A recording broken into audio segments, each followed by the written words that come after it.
As we settle into the summer term, it's likely your child is hopefully doing pretty well right now. They know what's expected of them, nothing particularly new is going to be introduced at school, and their friendship groups have hopefully found a good rhythm. You might be enjoying their calm and their achievements. And it's possible you've also found yourself thinking ahead to September, when they will move into a new class, a new school, a new routine, and wondering how they'll adjust and what might be needed before then. This is an important part of parenting that isn't always acknowledged, holding awareness of something that hasn't happened yet and trying to get it right in advance. So you might remember last September, let's say your eldest was starting year 6 under increased SATs pressure, and your middle child moved up from reception into more structured learning, and your youngest started with a childminder, and how much of a leap it was for each of them. The reality is that as a mum, you're so aware of how all those changes affect them. You deeply feel their confusion, their disorientation, and at the same time, you're dealing with how that impacts your day-to-day life.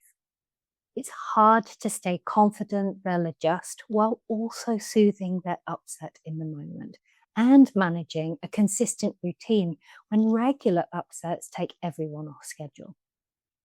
So now everyone is mostly settled and knowing what they're doing. It's both a relief they're finally doing well, but it's also when awareness of the next transition typically starts creeping in. It's natural to start wondering, what can I do to prepare them? When should I start? How much should I say? What if I get it wrong? But to answer those questions, it helps to understand that your child will probably react to those changes, and you can't prepare those reactions out of them. Because new situations create uncertainty. Many adults are thrown by the unfamiliar. So there likely will be moments where your children struggle to adapt, even if you do everything right. And that's okay.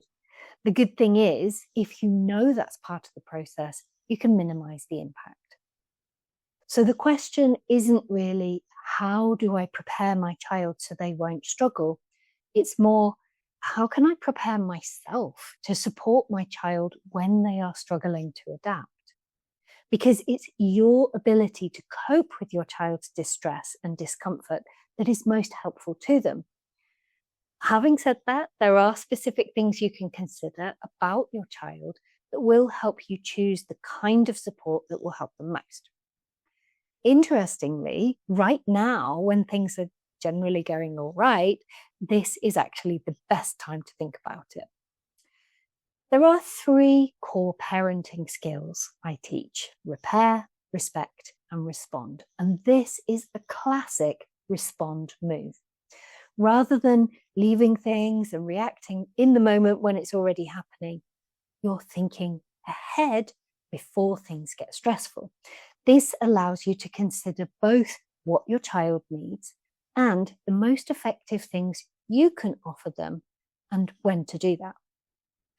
When thinking about your child, one of the most useful things you can do is to look at what your child has already shown you.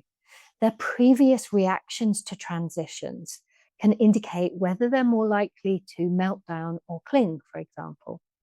But over this last year, they've likely learned new skills and overcome new challenges, meaning they're probably better able to deal with things. And that's something you can make the most of.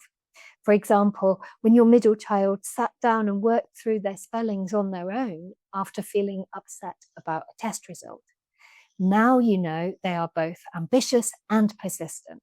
Find the right motivator and they'll be on their way. Or how about when your youngest started making friends at nursery?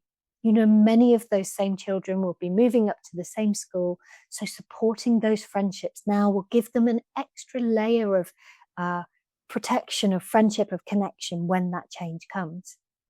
So the question isn't really, will they cope? It's, What might they need when it gets harder? I also want to invite you to think about someone else, a person who often gets missed.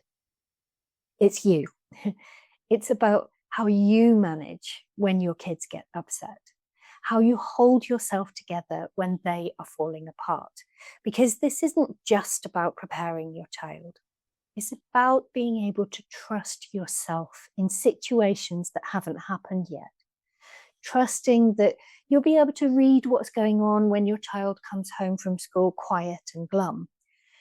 That you'll be able to adjust your expectations when they get clingy at the nursery gates. That you'll be able to keep your cool, choose your tone, and respond thoughtfully in a way that actually helps without second guessing, doubting, or criticizing yourself. Most mums are already doing this quietly in the background, thinking ahead, holding the bigger picture, and trying to make things easier for your child.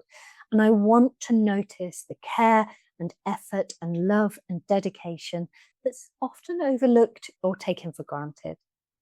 But I also want to offer ways that make that thinking ahead more structured, more effective, and more visible, because you deserve to be appreciated.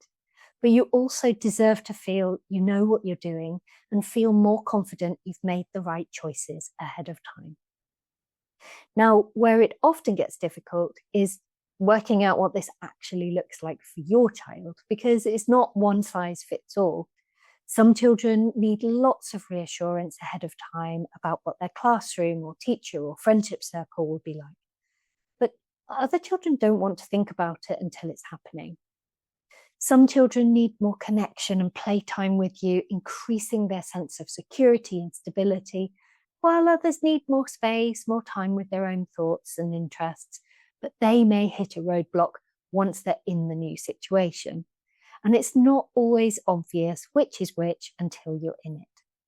So if you are already thinking ahead and you want to feel clearer about what your child might need, I'm opening a small number of one-to-one spaces this month where you can talk it through and prepare yourself and your family in plenty of time, so you're not guessing when it matters.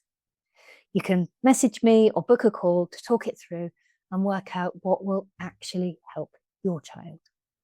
The links are in the description and in the bio.